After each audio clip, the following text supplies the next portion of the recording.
VTV ప్రేక్షకులకు నమస్కారం. నేను మీ ఆంజనేయులు. తెలంగాణ సీఎం రేవంత్ రెడ్డి గారిని కుర్చీ దించే అవకాశం ఉంది అని చెప్పి చాలా రూమర్స్ వచ్చాయి. కానీ ఈ రూమర్స్ ఎంతవరకు వాస్తవం? ఇప్పుడు మల్లికార్జున ఖర్గే గారు వచ్చిన తర్వాత ఎంతవరకు క్లారిటీ వచ్చిందన్న విషయాన్ని మాట్లాడుకుందాం. కానీ ఇప్పుడు రేవంత్ రెడ్డి గారు గత 1.5 ఇయర్గా తెలంగాణ ముఖ్యమంత్రిగా పదవి కొనసాగించడం జరుగుతుంది. ఇంతకుముందు కూడా మన తెలంగాణకి మొట్టమొదటి ముఖ్యమంత్రి కేసీఆర్ గారు, దాని తర్వాత రెండో ముఖ్యమంత్రి రేవంత్ రెడ్డి గారు. ఆయన 10 సంవత్సరాలు 10 సంవత్సరాలు పాలన చేసిన తర్వాత ఇప్పుడు రేవంత్ రెడ్డి గారు రావడం జరిగింది. వచ్చిన తర్వాత కాంగ్రెస్లో మనకొకటి చాలామంది మాట్లాడుతున్న మాట మనకు తెలిసింది. ప్రతిదానికి ఎమ్మెల్యే సీటు కావాలన్నా సరే, ఎమ్మెల్యే బీఫామ్ కావాలన్నా, మంత్రి పదవి కావాలన్నా, లేకుంటే ఏదైనా పదవి కావాలన్నా, చైర్మన్ పదవి కావాలన్నా, ఏది కావాలన్నా సరే ప్రతి ఒక్కరు ఢిల్లీకి పరిగెట్టి ఢిల్లీలో మాట్లాడే సందర్భాలు ఎక్కువ ఉంటాయి. ఈసారి మల్లికార్జున ఖర్గే గారు వచ్చిన తర్వాత ఆయన ఏఐసీసీ ప్రెసిడెంట్. ఈయన వచ్చిన తర్వాత తెలంగాణ రాష్ట్ర రాజకీయాల్లో కాంగ్రెస్లో చాలా మార్పులు జరిగాయి అని చెప్పేసి మనం చూసుకోవచ్చు. ఎందుకంటే తాజ్కృష్ణ హోటల్లో ఉన్నప్పుడు మల్లికార్జున ఖర్గే గారి దగ్గరికి తెలంగాణలో ఉన్న ఎమ్మెల్యేలు కానీ సీనియర్ నాయకులు కానీ ఆయన దగ్గరికి లైన్ కట్టడం జరిగింది. లైన్ కట్టి వన్ బై వన్ వెళ్తున్న సందర్భంలో చాలామంది అలకలు కానీ, చాలామంది సర్ది చెప్పడం కానీ చాలామందికి జరిగినాయి. కానీ ఇటు చూసుకుంటే రేవంత్ రెడ్డి గారిని సీట్ నుంచి దింపడానికి కొంతమంది ప్రయత్నాలు చేస్తున్నారు, కొంతమంది జరుగుతున్నాయని చెప్పేసి మనకు చాలామంది కొన్ని విమర్శలు చేయడం జరిగింది. కానీ ఈయన ఇప్పుడు వచ్చిన తర్వాత మల్లికార్జున ఖర్గే గారు వచ్చిన తర్వాత సీనియర్ నాయకులను బుజ్జగించడం, వాళ్ళకి కావాల్సిన పదవులకు మాట ఇవ్వడం, కొంతమందికి వీలవుతుందని చెప్పడం, కొంతమందికి వీలవ్వదని చెప్పడం. మంత్రి పదవులు ప్రతి ఎమ్మెల్యే కావాలని కోరిక ఉంటుంది. కానీ పార్టీలో ఎంతమంది ఎన్ని సంవత్సరాల నుంచి ప్రజల్లో ఎలాంటి మెప్పు పొందుతున్నారు, వీటన్నిటికి సందర్భించి వాళ్ళు చూసుకుంటూ జరుగుతుంది. వాళ్ళు అక్కడనే ఉన్నారు, ఢిల్లీలో ఉన్నారు, ఇక్కడ ఏం జరుగుతుంది వాళ్ళు ఇష్టం వచ్చినట్టు చేస్తారంటే కాదు. తెలంగాణలో చూసుకుంటే గత 6 నెలలుగా సీఎం గారి కంటే ఎక్కువ వినిపిస్తున్న పేరు రాష్ట్ర రాజకీయాల్లో కాంగ్రెస్లో చూసుకుంటే మీనాక్షి నటరాజన్ గారి పేరు. ఆమె వచ్చిన తర్వాత చాలామందికి రాజకీయ నాయకులు, కాంగ్రెస్లో ఉన్న రాజకీయ నాయకులు అక్కడిక్కడ పరిగెట్టడం, ఆమె దగ్గర అది చేయడం, అతిథి సత్కారాలు చేయడము, ఆశ చూపించడం. ఆమె ఎలాంటి వ్యక్తి అంటే పార్టీ సిద్ధాంతాల కోసం పనిచేసే వ్యక్తి. అలాంటి వ్యక్తులు కాంగ్రెస్లో చాలామంది ఉన్నారు. అంటే కాంగ్రెస్లో చాలామంది ఉన్నా కానీ ఆమెది ఒక డిఫరెంట్ కోణం. రాజకీయాల్లోకి రావడానికి ప్రతి ఒక్కరు డబ్బు సంపాదించడానికి వస్తారు. కానీ మీనాక్షి నటరాజన్ గారు మాత్రం డబ్బు కోసం కాదు, సిద్ధాంతాల కోసం పనిచేసే వ్యక్తి. అలాంటి వ్యక్తి మన తెలంగాణకి ఇన్ఛార్జ్గా రావడం, రాష్ట్ర రాజకీయాల్లో ఉన్న ఒడిదుడుకులన్నీ సర్దడం, అందరికీ ఎవరికి ఏం చేయాలి, ఎవరికి ఏమి ఇవ్వద్దు, ఏం చేయాలన్న దాంట్లో ఆమె చూసుకొని పర్టికులర్గా ఒక ప్రణాళిక వేసుకొని ఆ ప్రణాళికబద్ధంగా వెళ్ళడం. ఏఐసీసీ మెంబర్ కాబట్టి ఇప్పుడు AICC president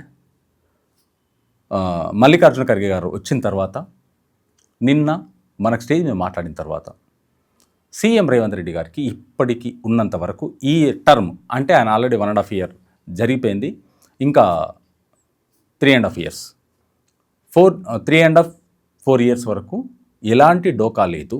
CM Revanth Reddy గారు ఆ పదవిలో కొనసాగుతారని చెప్పేసి మల్లికార్జున ఖర్గే గారు మాట్లాడింది మనకు అర్థమవుతుంది. ఎందుకంటే కొన్ని సందర్భాల్లో ఇదే కాంగ్రెస్లో ఉన్నప్పుడు ఇదే కాంగ్రెస్ నాయకులు సంవత్సరం చేసిన తర్వాత కూడా దింపి వేరే సీఎం తీసుకొచ్చిన దాఖలాలు ఎన్నో ఉన్నాయి. అది మన రాష్ట్రంలో జరిగాయి, దేశంలో కూడా చాలా జరిగాయి. కానీ రేవంత్ రెడ్డి గారిని దించే అవకాశం ఉంది అని చెప్పేసి చాలా వినిపించాయి, విన్నాం కూడా. చాలామంది విశ్లేషకులు కూడా ఆ మాటలు మాట్లాడారు. రేవంత్ రెడ్డి గారికి చాతనవ్వట్లేదు, అరవడం తప్ప పని లేదు.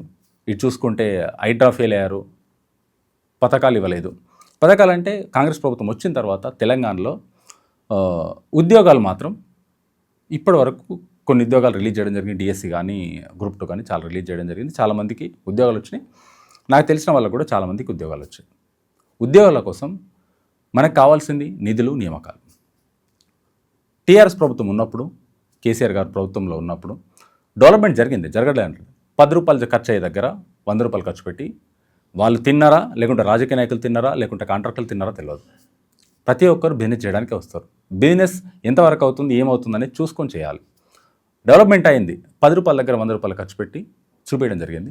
డెవలప్మెంట్ ఒక దిక్కు చూపిస్తుంటే నిరుద్యోగస్తులకి, నిరుద్యోగులు ఎవరైతున్నారో వాళ్ళకి జాబ్ కోసము సంవత్సరాలు ప్రిపరేషన్లో ఉంటారు. ఎందుకంటే ఇంట్లో పిల్లగాడు ఎదిగిన తర్వాత, పిల్లగాడు ఎదిగిన తర్వాత ఎడ్యుకేషన్ అయిపోయాక జాబ్కి వెళ్ళాలని ప్రతి తల్లిదండ్రులకు ఉంటుంది. అదే గవర్నమెంట్ జాబ్ అయితే ఇంకెంత బాగుంటుంది అన్న ఉద్దేశంలో 10 సంవత్సరాలు ఉద్యోగాలు రాలేదు. కానీ టీఎస్పీఎస్సీ నుంచి ఉద్యోగాలు ఇచ్చామని చెప్పేసి అది చూసుకుంటే టీఆర్ఎస్ ప్రభుత్వం చెప్పింది. కానీ చాలా తక్కువ మందికి వచ్చాయని చెప్పేసి మనకు ఆల్రెడీ తెలుసు. వాళ్ళు చెప్పుకోవడం ఎవరైనా చెప్పుకుంటారు, తక్కువ మందికి వచ్చాయని వాస్తవం ఇది. ఇప్పుడు కాంగ్రెస్ ప్రభుత్వం వచ్చిన తర్వాత నియామకాలు ఏవైతే ఉన్నాయో చాలామందికి ఈసారి జాబులు ఇవ్వడం జరిగింది. ఇప్పటివరకు అంటే 1.5 ఇయర్గా కొన్ని ప్రాజెక్టులు రిలీజ్ చేయడం జరిగింది. ఆ ప్రాజెక్టులు అయిపోయిన తర్వాత నెక్స్ట్ ఈ ప్రభుత్వం వస్తే ఈ ప్రభుత్వం ఓపెన్ చేస్తుంది, ఇంకో ప్రభుత్వం వస్తే ఇంకో ప్రభుత్వం ఓపెన్ చేస్తుంది. ఎందుకంటే మనం చూసుకోవచ్చు, టీడీ ప్రభుత్వం ఉన్నప్పుడు వాళ్ళు ఎయిర్పోర్ట్ ఇవన్నీ తీసుకొస్తే రాజశేఖర ప్రభుత్వం ఓపెన్ చేసింది. ప్లానింగ్ ఒకటి అవుతుంది, అది కంప్లీట్ అయిపోయిన తర్వాత ఓపెన్ చేయడానికి ఇంకో ప్రభుత్వం వస్తుంది. 5 సంవత్సరాలు అవ్వచ్చు, 10 సంవత్సరాలు అవ్వచ్చు, 15 సంవత్సరాలు అవ్వచ్చు, ఒక్కొక్క ప్రాజెక్టు ఇప్పటిదాకా అవ్వచ్చు. ఇది చూసుకుంటే మన పోలవరం చూడండి, ఇన్ని సంవత్సరాలు అవుతుంది, ఇంకా అవుతూనే ఉంది, ఇంకా అవుతుంది, బడ్జెట్ రెన్యువేట్ అవుతూనే ఉంది, పెరుగుతూనే ఉంది. కానీ రాష్ట్ర రాజకీయాల్లో ఇప్పటి వరకు తెలంగాణలో ఉన్న రాష్ట్ర రాజకీయాల్లో మార్పులు అనేవి చాలా జరిగాయి. పెద్దలు వచ్చి ఏఐసీసీ మెంబర్స్ వచ్చి దీంట్లో కూర్చొని రాష్ట్ర రాజకీయాలని ప్రతి ఒక్కరు ఢిల్లీకి పరిగెట్టి అక్కడ కూర్చొని మాట్లాడే సందర్భాన్ని 90% క్లోజ్ చేసి ఇక్కడనే సర్ది చెప్పడం కానీ, ఇక్కడ ఉన్న వాళ్ళకి పదవులు ఇవ్వడం కానీ, ఇక్కడున్న వాళ్ళకి మినిస్టర్స్ ఇవ్వడం కానీ వాళ్ళకందరికీ ఇక్కడనే చేయడం జరుగుతుంది. ప్రతి ఒక్కరు ఢిల్లీ బాట పట్టాలి, ఢిల్లీ ఫ్లైట్లు పెరుగుతాయి, ఛార్జెస్ పెరుగుతాయి, ఇవన్నీ రకరకాల మాటలు వచ్చినాయి. కానీ ఈసారి రేవంత్ రెడ్డి గారి ప్రభుత్వంలో మీనాక్షి నటరాజన్ గారి ఆధ్వర్యంలో ఇప్పుడు మల్లికార్జున ఖర్గే గారు వచ్చిన తర్వాత కాంగ్రెస్లో ఎలాంటి మార్పులు జరిగే అవకాశం లేదు. పదవులకు ఎవరో దక్కాలో వాళ్ళకు మాత్రమే పదవులు ఇస్తాము.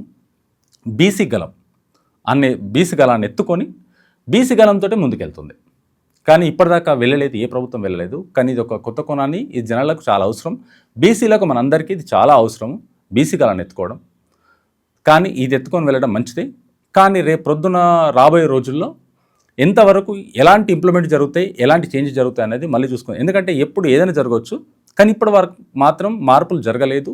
మార్పులు జరిగిన వాటికి కూడా మంచి జరిగాయి, చెడు ఎవరికి జరగలేదు. అలకలు కొంతమందికి పదవులు రకరకాలుగా ఉండొచ్చు. నాకు కొండ మీద కోతి కావాలని ఆశ ఉంటుంది, కానీ దక్కేంత వరకు ఉంటుంది. ఎవరైతే గ్రౌండ్ లెవెల్ నుంచి కష్టపడ్డారో, పార్టీ కోసం కానీ, సిద్ధాంతం కోసం కానీ, ప్రజల కోసం కష్టపడ్డ వ్యక్తులు ఎవరైతే ఉంటారో వాళ్ళకి 100% ఏ ప్రభుత్వంలోనైనా దక్కుతుంది. పర్టికులర్గా కాంగ్రెస్ ప్రభుత్వంలో దక్కుతుందని చెప్పేసి దీని వెనకాల పెద్దలు చెప్తున్న మాట.